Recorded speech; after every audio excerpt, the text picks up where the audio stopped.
All right, all right.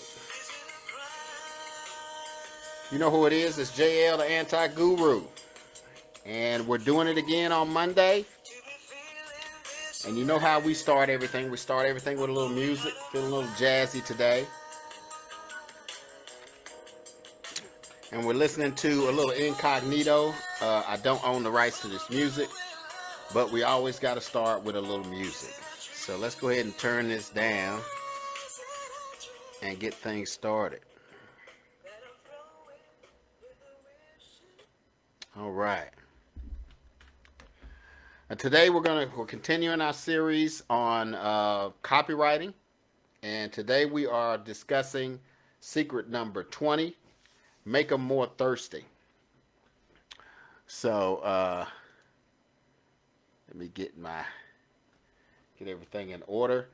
So we're going to talk again. We've been talking about copywriting. You know, copywriting is, in my opinion, is the number one skill that every entrepreneur, whether you are on a brick and mortar business or you are online, if you are a marketer, affiliate marketer, network marketer, copywriting is an essential part of every business owner's business. Because if you don't know how to write good copy, it's going to hinder your business. And I'm speaking from experience because the first 3.5 years of my career, I sucked at copywriting.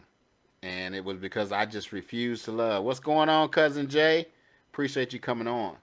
And like I said, I sucked at copywriting. But like everything else, I'm a student.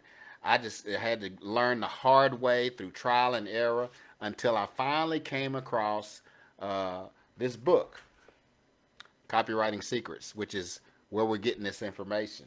And again, if you haven't picked up a copy of this book, I urge you to do so. You can get it 100% free. You only have to pay the shipping and handling. So let's jump right into it. You know, you want to, like my quote is, decide the effect that you want to produce, by Robert Collier. And what that means is, you know, you've heard the term, you can lead a horse to water, but you can't make them drink. You know, but however, you can make them more thirsty for what you're selling. And how do you do that? And I'm sure you've heard the term story sell. And that's how you're going to make people thirsty. Your sales copy is going to make them thirsty and tell them where to buy and when to buy that drink. So there are four types of stories that we're going to discuss today. This is going to be kind of long, so you know, you might want to get your pen and your pad out to take some notes. Now, story number one is actual stories. And that can be about your life, that can be about your business, that can be about other people.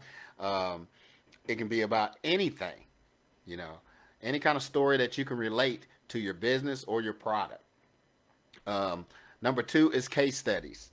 And case studies is where someone has they've gotten a result from doing something. Excuse me. Oh, first of all, for those of you who don't know, I make my own wine. I got a little wine I made today. Not drinking any tea. But a case study has three parts. It has a beginning, a middle, and an end. You know, so it's like, well, I was here and I was unhappy with this. Excuse me. I always get something caught in my throat when I'm trying to talk.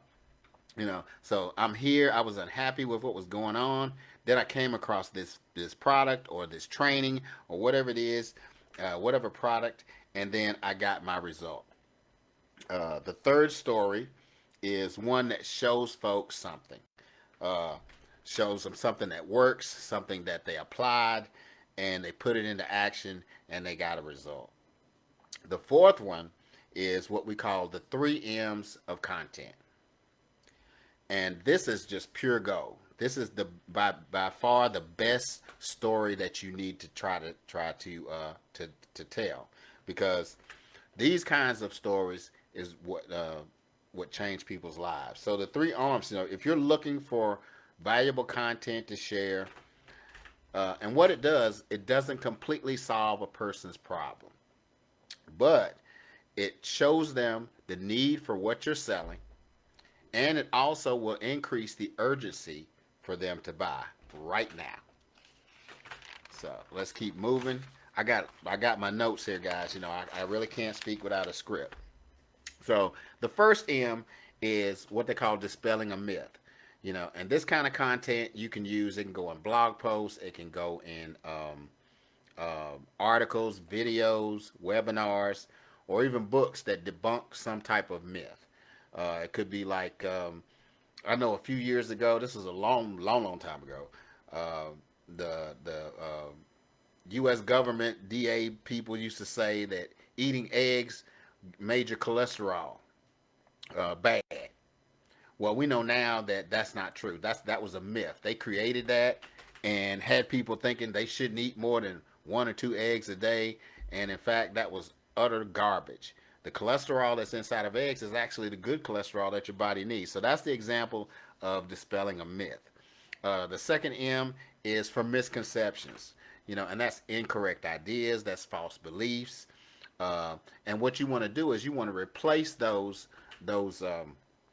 incorrect ideas and those false beliefs with correct views and give them clear understanding. The third M stands for mistakes.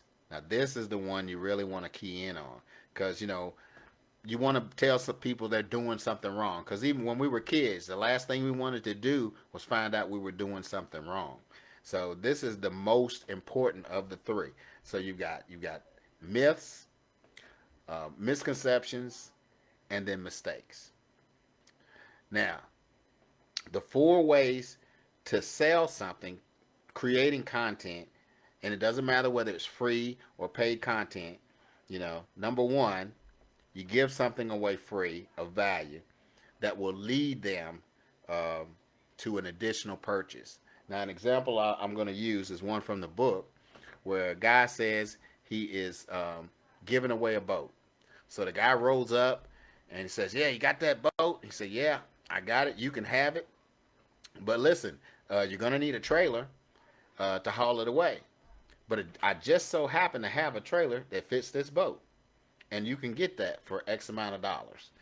And then he says, "Also, I got an outboard motor that you can put on this boat so that you'll be able to move it around because probably it wasn't a boat with it wasn't a sailboat, it was a motorboat." You know, so that's how you can use that to you give something away free that they can use, but they won't be able to use it effectively unless they purchase the additional things. And those things always have to complement the first purchase. Let me say that again. You can give something away for free, but it won't work or it won't work well unless they purchase the additional products and services that you're offering. And those things have to complement whatever the first thing is. Number two is you tell them exactly what to do, why they should do it, and then sell them the how and the why, so that so that they can do what it is that you just told them that they should be doing. Okay, we're gonna keep moving, guys. I had a great vacation. For some of you, Jay, I had a great time. I appreciate your comments. And actually, I hadn't been on a vacation in probably over 20 years.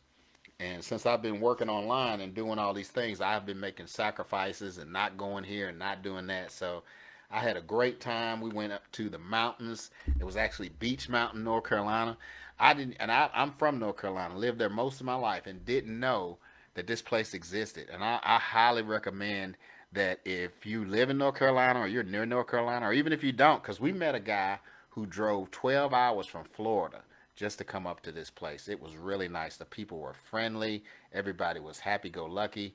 And in this atmosphere that we're going through with everybody having all of these ill will and bad feelings about things that are going on in the country, those people up there, they were like, I don't even care. We chilling up here. We living a good life. And that's what they were doing. And they were just happy people. I really enjoyed it. I enjoyed myself so much. I didn't want to go. I didn't want to come home, but I had to get back so that I could be here today to share this information with you.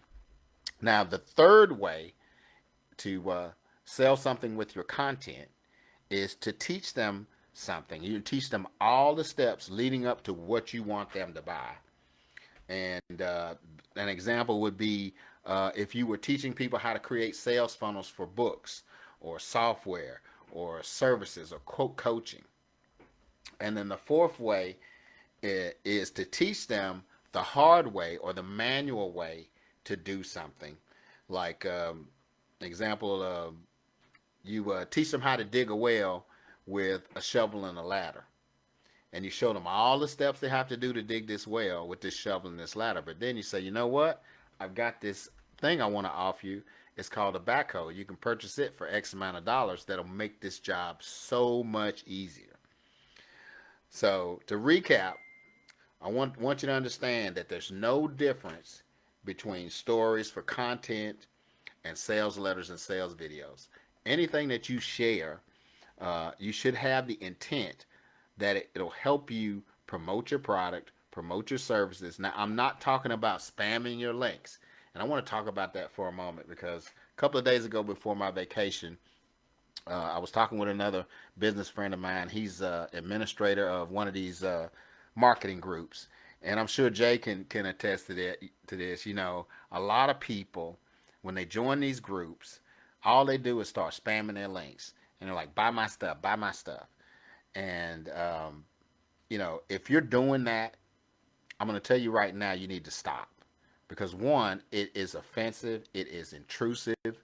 You know, I've said this before. If you are in business, and we all are in business to make money, that's a given. But there's a right way and a wrong way to do anything. And I had a guy approach me, and I've had it happen to me. People send out friend requests, and then they immediately try to pitch me, you know, without even taking the time to get to know me or know what my business is about. I remember one guy said to me, I asked him, I said, why did you even contact me? And what he was offering me, and I said, why should I even buy from you? He said, well, you're a marketer. That's all I need to know about you. Well, that kind of offended me a little bit because I'm like, you don't know you didn't take the time to know what I was marketing or what type of business I was trying to promote. Because at the time, I am a marketer. However, I'm transitioning from selling products and services of other companies to consulting so that I can help other business owners learn how to market properly, learn how to sell their stuff more effectively. So what he was offering was an opportunity, a business opportunity, but I wasn't even interested in it because I'm not trying to start any new business opportunities. So again, if you're one of those people who is just spamming your links, you're dropping bombs in these Facebook groups, and again, you need to, if you're going to be in a group, interact with people, comment on their posts, reach out to folks. I mean, you never know, that connection could lead you to someone else who might be a raving fan who's been looking for what you're trying to promote or whatever your service or product is. You know, so Facebook is about relationships, guys. You know, it's about making connections with like-minded people. And the other thing I hear or I see a lot, and I ask them, I say, well, what inspired you to connect with me? And they give you this copy and paste little piece of text. Well, I'm looking for like-minded people. You know, okay, that's a great little line, but why not be a little bit more genuine? Well, so I saw your page or I saw one of your posts and I like what you were talking about, and then maybe we have some common interests or something in common that we can build a relationship on. You know, I got relationships with people, and they're I'm not trying to sell anything to them. They're not trying to sell anything to me, but we collaborate, we share things. Like my friend Jay, who's on here now, uh, one of my good friends. I've not tried to sell him anything, but I've tried to help him, and he definitely has done that with me, and that's much appreciated, brother. I tell you, I love that. But getting back, because I went on a rant. Again, there's no difference between the stories that you have for content and sales letters and sales videos. That same content you can use in your sales copy. So be mindful of that. If you structure it right, you can give away a ton of content without giving so much away that people don't want to buy from you. Finally, stories make people thirsty. Sales copy tells them where to buy and how to buy it. So I've got some links in the description. Again, if you want to pick up a copy of Copywriting Secrets, I encourage you to do so. However, just like I just talked about, you can get this book and you can read the book and learn how to use how to write good copy. Or I have a free demo right below that other link. The first one is Anti-Guru Marketing Copy Secrets. That is for the book Copywriting Secrets. If you want to try Funnel Scripts is a piece of software that you simply, all you have to do is answer a few questions and it will write the copy for you in 10 minutes or less. And you can write sales copy for video sales letters. You can write email blasts. You can write email sequences for your autoresponder. It can write almost any kind of sales copy you can think of. And this works for any business, guys. So if you want to get Funnel Secrets for free, just go to that other link. It's Anti-Guru Marketing Copywriting. So that's pretty much all that I have for you today. Remember, you can also get the book, or you can get a demo. You can try Funnel Scripts for free, and all you have to do is put in what kind of business you have, and then it can give you an opportunity to use that software for free. So we'll see you again on next Monday at 7 o'clock. If this content, if this has been helpful to you, if it has helped you in any way, or you know someone else who can benefit from it, please share it. And please, if you have comments, I try to read all the comments. And we'll see you on next Monday. Later.